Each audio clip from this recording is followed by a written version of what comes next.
So you know how last episode I told you that we were done with all of these podcasts about the colonies?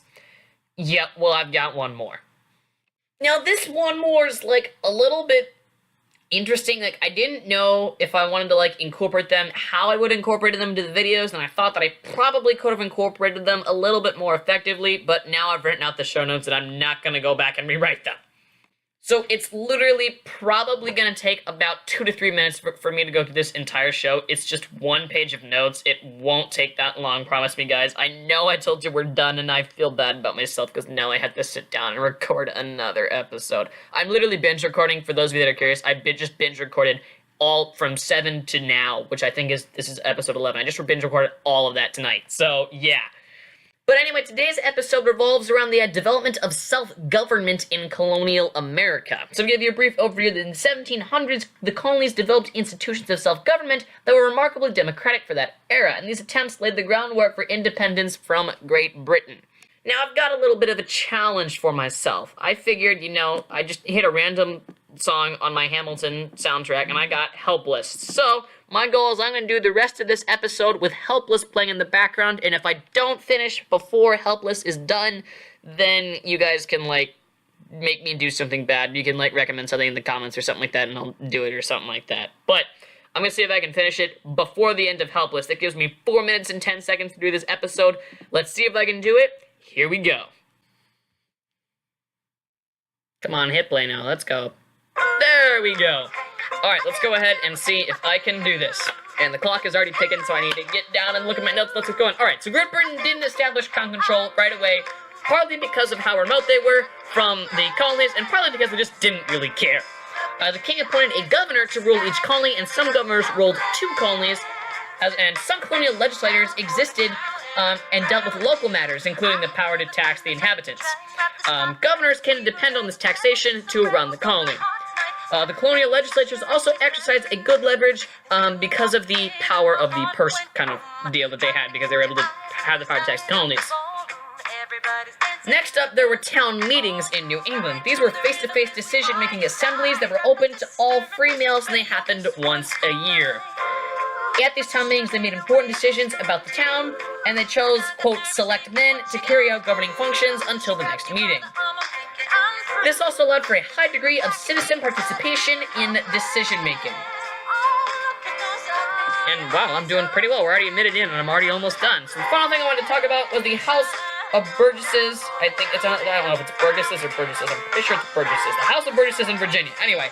This was created by the Virginia Company in 1619, and the company saw a need for a body to govern the inhabitants of the colony. So all free men could vote, and voting was later restricted to wealthy men. The king allowed the House of Burgesses to continue after Virginia even became a royal colony. However, it became less powerful and more exclusive, as smaller planters were barred from voting. Boom! Done. Okay, now we're truly done with all the colonies. We're all done. How far did we ready? 1 minute 44 seconds. I'll take it. I'll take it. Anyway, that was the one quick episode that I wanted to just kill off. So, thank you guys so much for tuning in and listening. I'll let this play to the end since, some of you here might like Hamilton. I did it though, so I'm not doing anything bad that you put in the comments. Deal with it. I mean, I'm already suffering right now anyway, because I've been sitting at my desk for, I think, the last hour and a half, maybe close to an hour and a half to 2 hours. So, and then I'm not done. I got another hour of work to attempt to post all these and post an update to my website. But anyway, if you'd like to leave a comment still with a good review, go ahead and dump it in the comments, or go ahead and email me at feedback.apushless@gmail.com. I'd love to hear what you guys have to say.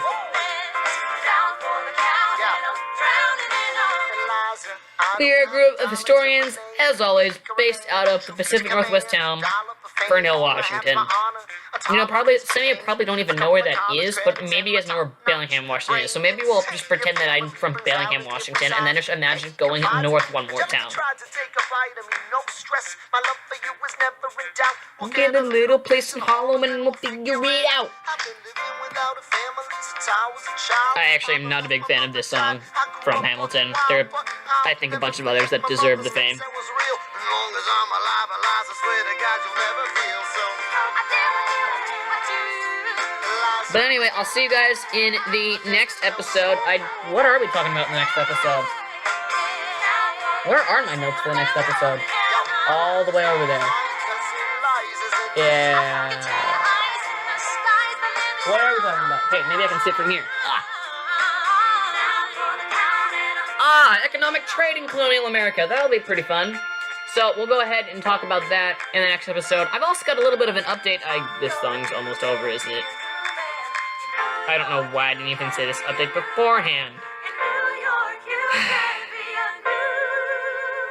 I'll wait for the next song to play because I actually have a pretty important update, and then it'll stall this out for it to be a little bit longer. Sorry, this is mostly just me talking and giving updates. This wasn't really a big episode. General has got troops on the water. 32,000 troops in New York Harbor. I am not a base in any way. I'm not gonna attempt that again on Mike. Anyway, getting a drink of water there. What I was gonna say was that they surround the troops, they surround the... Sorry, I had to sing that. I wanted to know that I'm not so I'm right now using the curriculum from Barron's, and I'm gonna be perfectly honest, I don't like how they're laying out their content. I'm finding it really unimportant. Like, we're eventually gonna talk about the Imperial Wars, such as, like, Queen Anne's War and King William's War, and they're not even really that important to APUSH curriculum, and I want to stick to the APUSH curriculum so that I don't post, like, 120 episodes that are all 20 minutes long. Like, eventually just no one's gonna want to listen, right?